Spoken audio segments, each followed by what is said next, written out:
Hello అందరికీ, అందరు ఎలా ఉన్నారు? నేనైతే బాగున్నాను. మీరు కూడా అందరు బాగుండాలని కోరుకుంటున్నాను.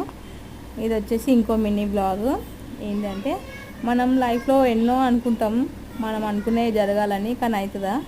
కావు కదా. ఇది కూడా అంతే. నేను పెరుగు తోడు పెడదామని అయితే పాలైతే వేడి చేశాను, కానీ అది పాలు వేడి కాక పాలైతే విరిగిపోయినాయి.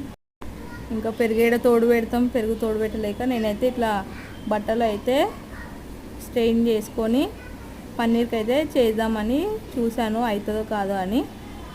ఇంకా బట్టలు వడగట్టుకొని పెట్టేశాను, మంచి షేప్కి ఇచ్చేసి బరువు పెట్టేసిన.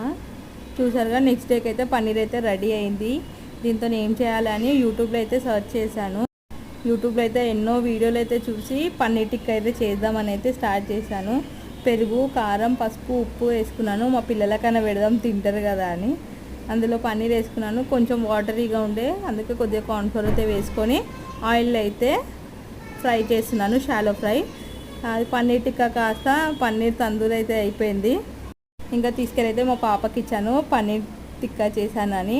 టేస్ట్ అయితే చాలా బాగుంది, చాలా ఫ్లేవర్, ఫుల్ క్రీమ్ కదా, క్రీమ్ మిల్క్ అయితే తీసుకుంటాం మేము, ఎందుకంటే బాబు వాళ్ళ కోసం. చాలా అయితే బాగుంది టేస్ట్ అయితే.